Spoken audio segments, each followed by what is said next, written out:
Ladies and gentlemen, good morning and welcome to Gashi Skyman TV. Capitol Hill has turned out to be the center of power. Power has shifted to the Capitol Hill, the office of Raila Odinga. It has become a beehive of activities, phone calls, dignitaries, visits by very, very important persons is the order of the day in the Capitol Hill. Ladies and gentlemen, before I give a critical analysis of why William Samuel Ruto has decided to donate some of the powers to Raila Odinga, before I give a reason why Capitol Hill has turned out to be a beehive of activity, please like the video and leave a comment. Ladies and gentlemen, the first thing is that William Samuel Ruto is about to make drastic cabinet reshuffles, and Raila Amolo Odinga's people are expected to join the cabinet. They are also expected to be appointed in the public service as principal secretaries, others in the ambassadorial positions. So the fact that Raila Amolo Odinga is now a co-president of William Samuel Ruto can only make Capitol Hill a beehive of activities. So people are going there to lobby for positions, to lobby for the positions of their friends, and to convince Raila Amolo Odinga why he should nominate them into William Samuel Ruto cabinet.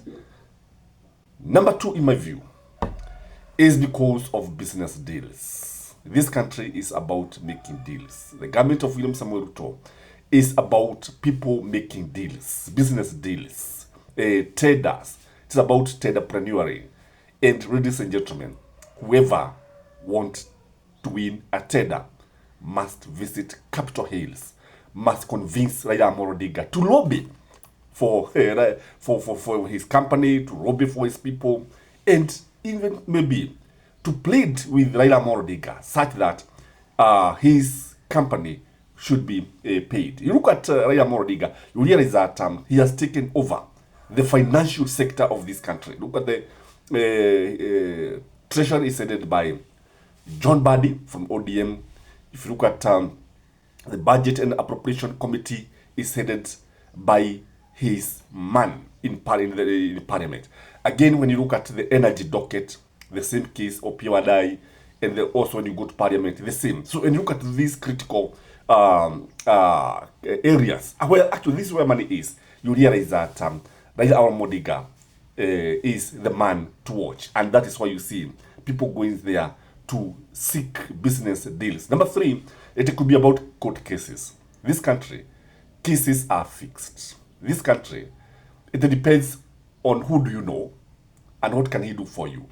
And I like the situation whereby, you know, like hii mambo ya Duta ambaye sasa watu wanaofia atatiwa kitanzi, atanyogwa.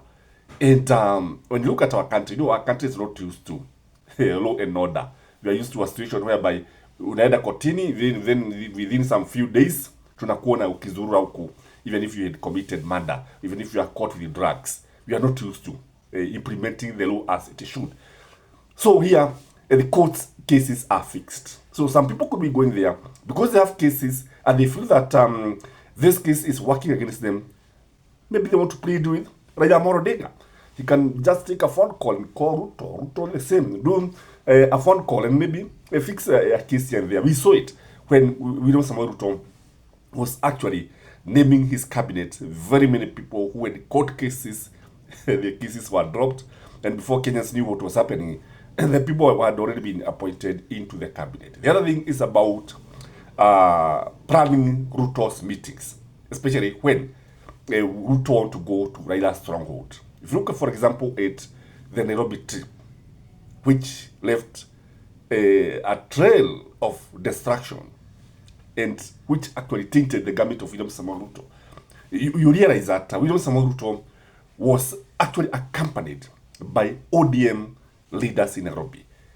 So these meetings are planned in Capitol Hills. And even the way the funding will be done, the way the people will be paid, the mobilization, what, it is done in Capitol Hills. and Raila Amolo Odinga must be enjoying a lot of powers. The other reason is because maybe William Samoei Ruto is referring some cases to Raila Amolo Odinga. Some people are referred to Raila Amolo Odinga. If you look at Raila Amolo Odinga is now addressed as His Excellency, the Prime Minister. In fact, what you have is a co-presidency. And he is commanding a lot of respect. He's having a lot of powers. And William Samoei Ruto is doing this by design. He knows that Raila loves power. And he wants to make him very, very influential, such that he can win the hearts of Raila supporters. And he's doing it, by the way. When you look at these refers, you see even people in UDA visiting Capitol Hills. You wonder, what are they going to do there? Some of them are referred deliberately by William Samoei Ruto. Wanabuenda uone mzee pale, uone vile mzee anaweza fanya. Uliza maoni ya mzee pale, and so on and so forth. The other reason, when you look at it, you realize that even foreign dignitaries are visiting the Capitol Hills. Some ambassadors have been seen in Capitol Hills. What are they going to do there? Maybe there's some favor they want from the government. Maybe also about deals, business deals for their country. Maybe the market for their country. Others may want maybe Raila to influence. Maybe the country adapting GMO. And because you see, when you become an ambassador, it's about the interests of your country.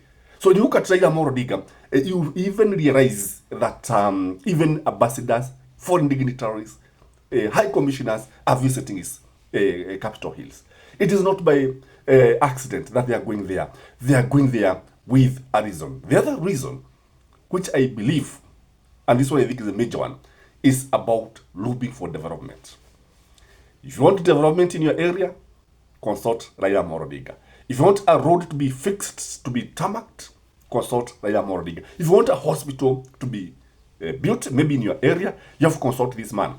Because you see, I've said the Budget and Appropriation Committee in Parliament is headed by Raila man. The Treasury is headed by Raila's man. And therefore, it is Raila who is actually in charge of the development of this country. It is not William Samoei Ruto. Because you see, truth be told, William Samoei Ruto is going to give Raila Amolo Odinga anything that he wants. There could be other reasons why people are visiting Raila Amolo Odinga's office, maybe fixing an opponent.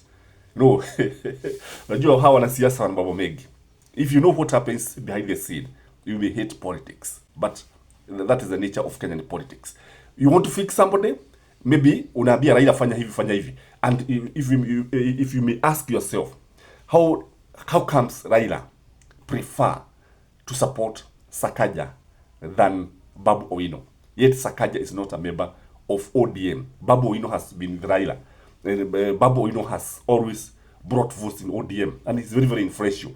So when you see people visiting, maybe they want to fix the opponent, and maybe this is how Nani was fixed. You just go and see Raila. Mwambie sasa sema hivi, such that people can know that you would support me. Inaitwa kuangalia mtu kwa jicho la huruma. And it is going to happen many times. And before you know what is happening, Raila will have thrown his support behind you. So ladies and gentlemen, that is my take. That is what we have this morning, that Capitol Hill has turned out to be the center of power for the great republic. William Samoei Ruto, I said, is a very shrewd politician and is going to do everything and anything to make Raila comfortable and to win the support of Raila's people. Have a blessed day.